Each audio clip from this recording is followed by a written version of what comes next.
guys ready?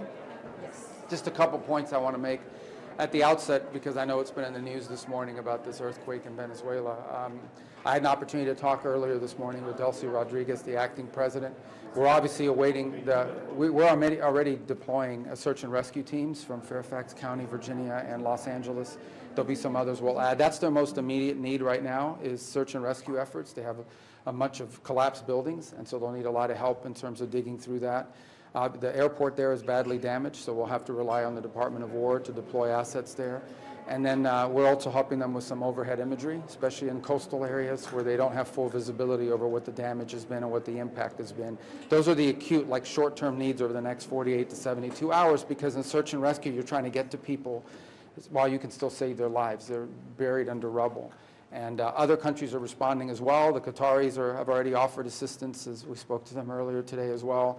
El Salvador has stepped up, and multiple countries around the region, including Chile and others, have reached out to us to communicate and get that happening.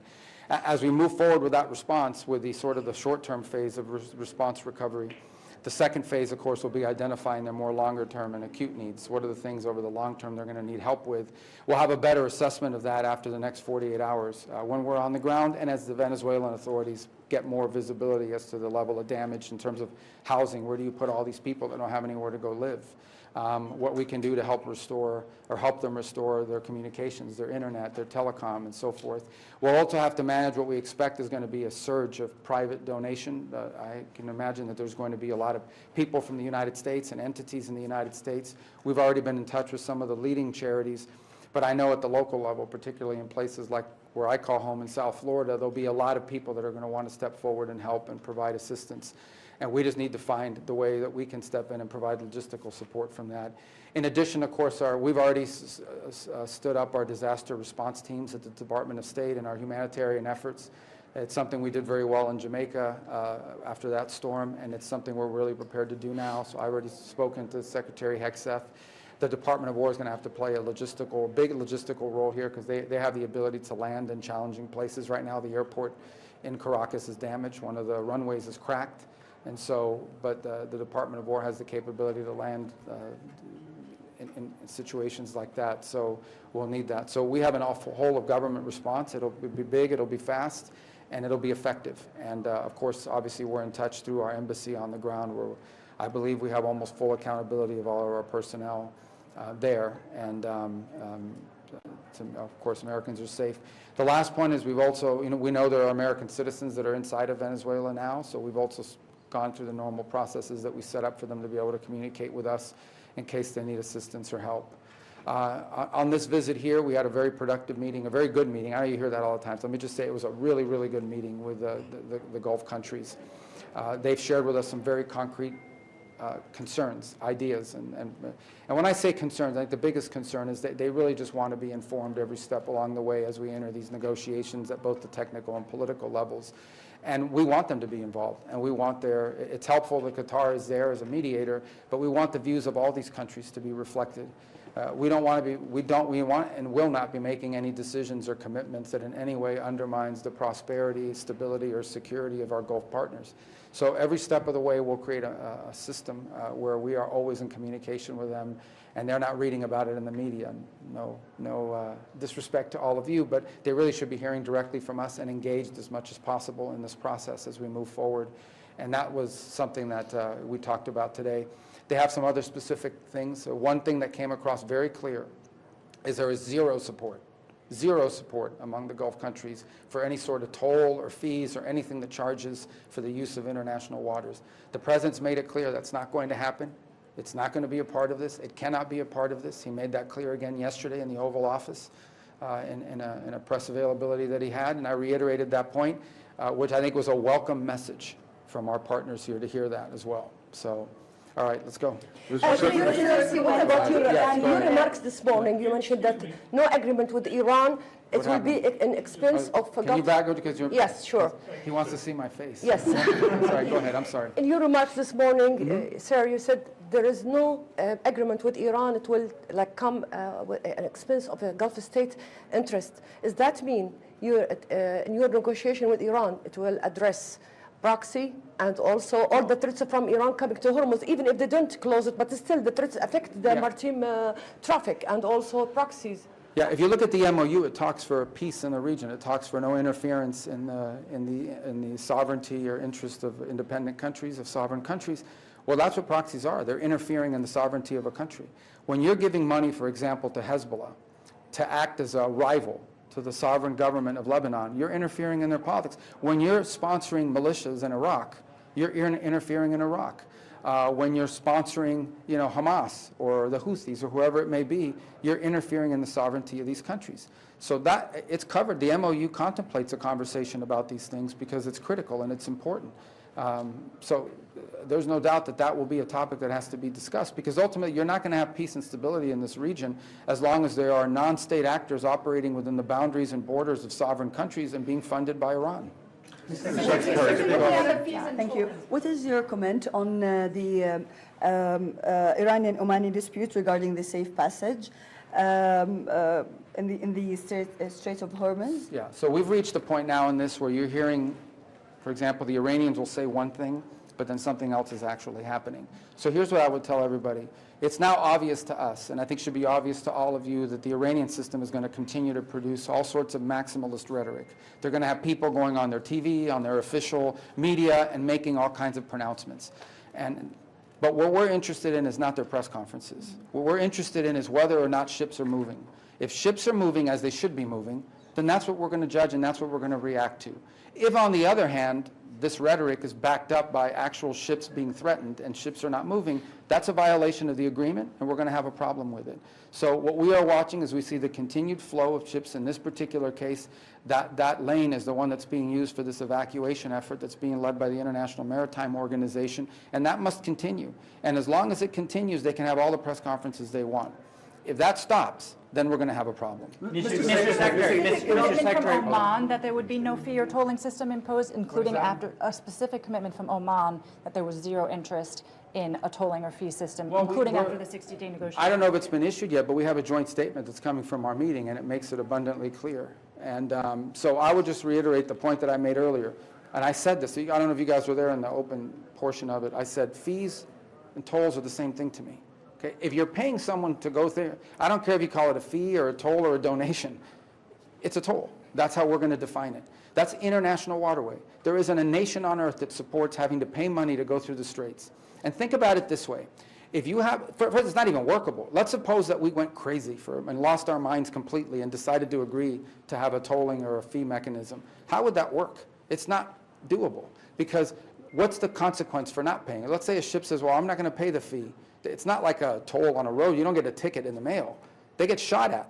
You shoot at one ship, you sink one ship, no other ship is going to move. So that sort of system is not only unwise, it can't happen, it's not even workable. So you might as well abandon the fantasy now.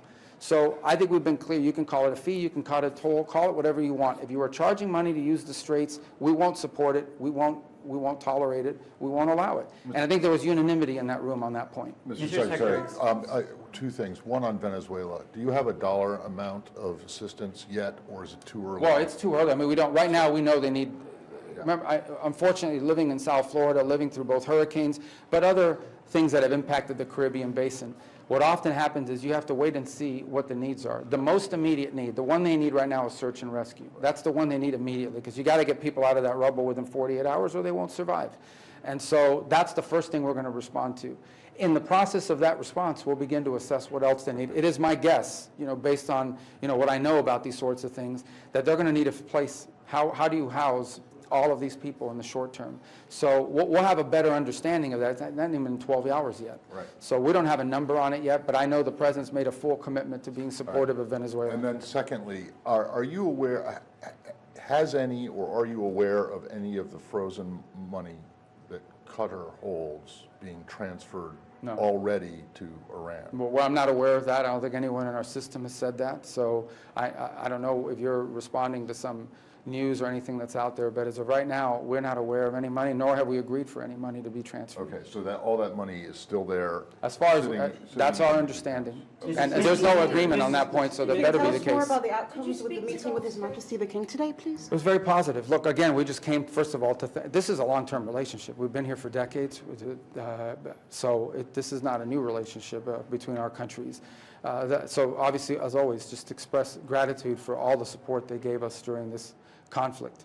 And the second is just to reiterate the points I made with you, and that is that we obviously are, the President, the United States, if we can make a deal with Iran that's good for everybody, we want to do it. We're going to give it every chance to succeed, but also to make the point that we're not going to do anything or agree to anything that they're not aware of, that our partners in the area are not aware of, that our partners in the area are not aligned with, and that in any way could undermine their security and their stability. So to reassure him of these points, the same points we made in the GCC meeting.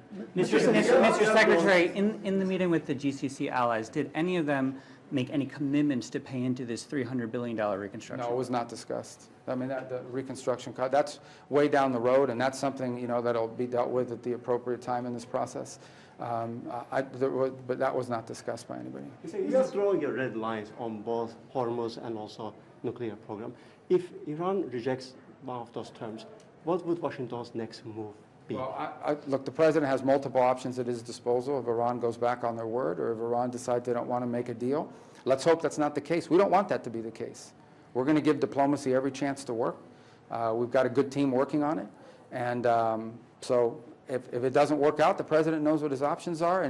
But I'm not going to discuss what those options are with you. But the President has a lot of options at his disposal. On Oman. Very blunt terms to describe Iran's leadership. You used to call them, you did. Yeah. You used to call them religious theocratic lunatics. Do you still believe that language applies to the leadership today? Well, look, it's not that I believe it. It's the fact of the matter. I mean, the Iranian system is led by clerics, radical clerics. That's what it's always been led by, and that's what it continues to be led by. That said, we also have to manage the geopolitics of the situation. And then there's if they've changed their mindset, or if they've changed their approach to their relations with the United States and their neighbors, then we're going to give this thing a chance to work. Maybe this changed. I'm not saying it has. I'm saying the President wants to explore whether that's the case. And if it has, we're going to find out. But we're not going to find out because of what they say. We're going to find out because of what they do. We're going to judge them by their actions. And we'll test that proposition and see.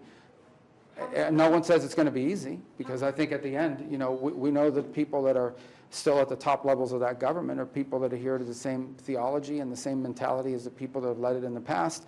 They've got some people in the political branches that seem more flexible and more willing to work with us. Those are the ones we're negotiating with. We'll see how it works out. Last month, President Trump threatened to bomb Oman if they impose tolls on the strait. And just today, you mentioned that no two nations should be able to impose tolls on a natural strait.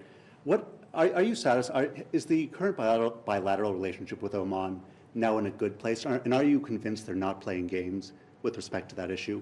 I mean, our relationship with Oman is fine. I mean, ultimately, there's not going to be any fees or tolls. There's not going to be any, and they've signed, they were there in the meeting today, and they said it, that they're not in favor of a tolling system. So that's good. I'm glad to hear them say that. I do have to ask, because just a few weeks ago, there was the hypothetical threat to bomb Oman. So it didn't seem to be okay a few weeks ago. So yeah, I can only talk to you about today. And today they said in the meeting, and they signed on to the statement that said there isn't going to be any fees or tolls. And so I think that's good news that they signed on to that. Mr. Secretary, back to Venezuela, if I may. There was a stabilization process ongoing. Yeah. Obviously played a huge role in that.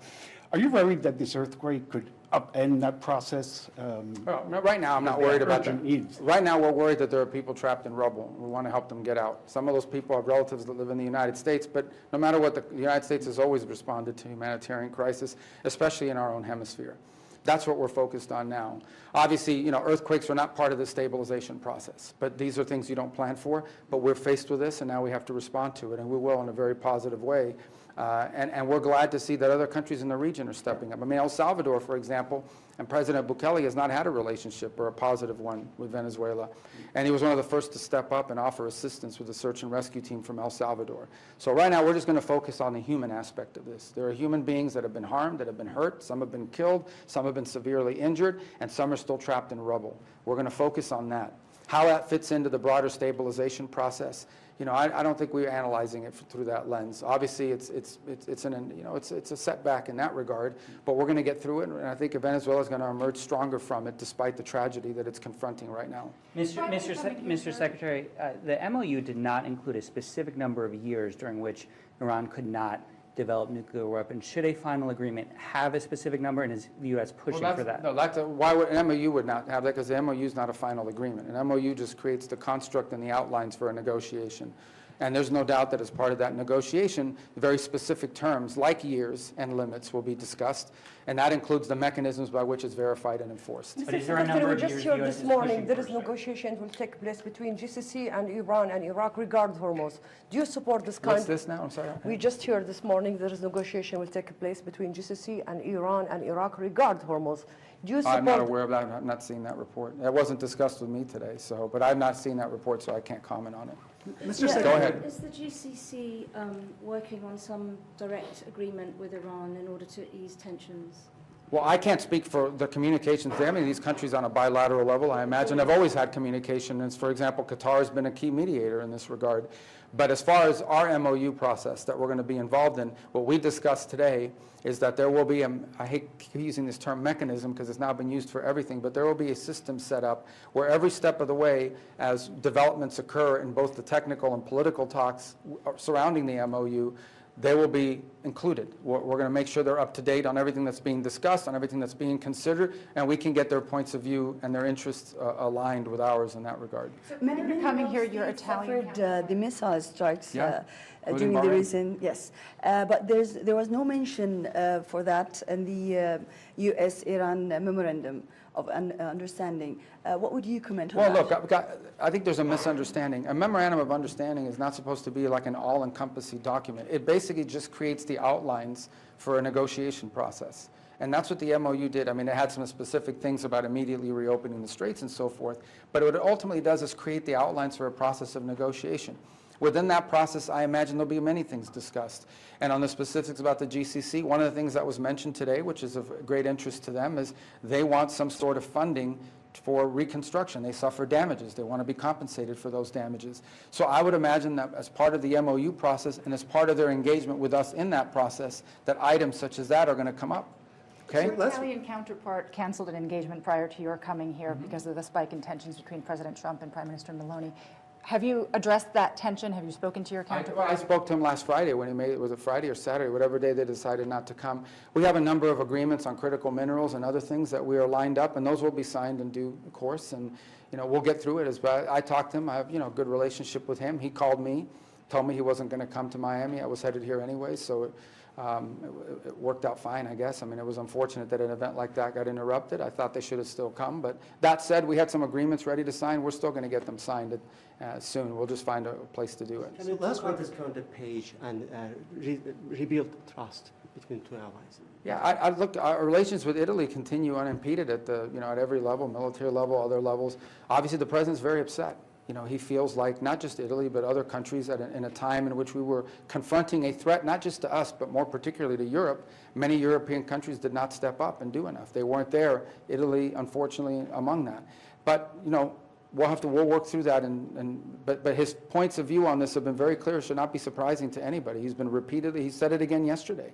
He has, and I'm sure those points will come up again during the NATO summit in a couple weeks. Last week, Vice President Vance said in the Situation Room that sometimes President Trump is frustration because every time... Not in the Situation Room. You're Sorry, no, the briefing room. Briefing room. Yeah. What are you doing in the Situation Room? How the do you briefing know? room. Okay. He said that President Trump was sometimes frustrated because every time a deal between Israel and Lebanon was close, Israel would launch some sort of bomb that would kill a number of civilians in Beirut, and it didn't seem to be productive. A lot of Republicans thought that those comments were inappropriate in Congress. What do you think of those comments? So one of the things that was happening, we actually have been able to do this. Last Friday, we restarted this monitoring mechanism that had gone dormant for a while. And what it does is CENTCOM is now sitting not just with the Israeli military command, but the Lebanese command. And anytime an incident happens, we're not taking anybody else's word for it. We can see the incident, and we can quantify what actually happened. So as an example, yesterday, 2 individuals in some sort of vehicle, armed, clearly Lebanese Hezbollah fighters, approached an Israeli checkpoint, and the Israelis actioned that item. A week ago, if that had happened, you would just have a news report that 2 people in Lebanon have been killed by the Israelis. Now, we have fidelity that we actually know, not because they told us, but because we saw it. And we saw the footage that these were 2 armed individuals that were not a part of the Lebanese armed forces who approached the checkpoint and as a result posed a threat. So that's a big difference from what we were getting just a week ago. Beyond that, I would say that today is we're a few hours ahead here, but today will be the 3rd day of 3 days of talks between the Lebanese authorities and the Israeli authorities. I think we had a very good day yesterday. I think we are very close in our hopes of getting a commitment of interest of intent between the 2 countries that I think begin to outline a promising future. It'll be a process. It'll take some time. It'll take a lot of work. But I can tell you that for the first time in 30 years, the sovereign government of Lebanon is speaking to the government of Israel directly. That's who we're going to be negotiating with. That's who we're going to be working with, not Hezbollah. Hezbollah is not the government of Lebanon. Lebanon has a government. It has democratically elected leaders. They have the sovereign right to speak and defend the interests of the Lebanese people. And what we want for Lebanon is a peaceful future. That's what everyone wants here. And frankly, I think we're going to have a very positive commitment of interest, whether it's of intent, whether it's today or in the days to come.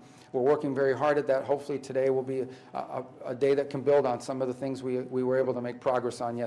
But did you agree with the Vice President's sentiment? No, I already told you the process that we're doing right now, and that is we're going to know what's actually happening. And we're going to be able to make an honest assessment as to what's happening and what isn't happening. Unfortunately, over the last few weeks, there's just been the fog of not knowing exactly who struck what and where and why. I think that's now been confronted and solved, and so I think that's going to give us a lot of fidelity about this process. Let's just put a fine point on this question. How wide is the divide between you and the Vice President? On what issue? On any issue. This administration, let me tell you something. Everyone here is aligned behind the President of the United States, every single one of us. The President of the United States makes the foreign policy of our country. And our job, we obviously give advice, we give counsel, we give opinions, but when the President of the United States is the one who is elected by the people of our country to conduct our foreign policy, the President makes these decisions, and all of us on his team, every single one of us works in lockstep very closely with one another to execute on the President's foreign policy. Everything we do is because the President's made a decision that it's going to be done. And one of the things I'm very proud of, I can't speak for every element of our government because I'm not involved in other aspects of our government, but one of the things that I'm the proudest of is that when it comes to foreign policy and national security, we have no drama, we have no games. We have a group of people that work very well together and closely to execute on the President's directives, which is why I think we've had good outcomes and good achievements, and we're going to continue to have good outcomes and good achievements. Everyone has an important role to play, and everyone is playing that role and doing it in a collaborative process. And I think that serves the President well, and I think that serves the country well. Of course, 2 of them are you. On the discussions with Iran, sir, as the country's top diplomat, do you not want more of a direct role in these talks, which have been, until now, really led by the Vice President and well, I think like I think that's just a silly analysis. So the Vice President is the second-ranking person in our government. It just shows you how seriously we take that endeavor. And we have a team of people that do work. I mean, I'm here today because they were overseas last week. We all have a role to play in this regard. So, I mean, I'm here. I've been here for 3 days. This is a key component of that. So, but that, I think that's a really silly question. The Vice President of the United States, other than the President, is the second most powerful person in our government. The fact that he's directly involved in this tells you the importance that our administration has given to this topic. So I think it's a very positive thing that he's involved in it. Mr. Secretary, you know that all the threats coming from Iran regarding Hormuz, it affects maritime traffic. How we can end this, even if they didn't close it, but still affect navigation there? Well, it affects it because they've been blowing up ships and they put mines. That has to be dealt with directly. We want a lot of ships are moving now, but we need to get back to what the straits looked like before this conflict because it's an international waterway. And that's what it's going to be, one way or the other. Mr. Secretary, what are your concerns that oil sanctions relief for Iran could lead Tehran to use that funds to rebuild its army, to fund proxy groups, and what leverage does the U.S. have, if any, to stop that? If Iran uses funds to fund proxies and missiles and all of that, then the deal's not going to work, right? We know that, but let's hope that's not the case. Right now, the only thing they have is a very short-term waiver for 60 days. and to give an opportunity for these negotiations to see where they can lead. I said it, and I'll say it again. If Iran is interested in making a good deal and a real deal, the United States was open to doing it. If they're not, then the president will know that, and he'll have options available to him. On the NATO question, please. Yesterday we learned that a NATO chief said in Washington that actually some allies did indeed help the U.S., like Italy and others did open up their bases to American jets. Iran today responded, and they called NATO complicit. They are asking for, they're saying they are accountable for, this U.S.-Iran war. Iran. Okay. So do you have any reaction to, first of all, the fact that... We've always made the point that Iran poses an even graver threat to Europe than it does to the United States. Iran already possesses missiles that can reach parts of Europe, which is part of the president's frustration. Everyone likes to go around saying Iran can never have a nuclear weapon, Iran can never have a nuclear weapons capability, but the only one who was willing to do something about it was the president. And when he did something about it, he found allies that gave us a hard time about using our bases.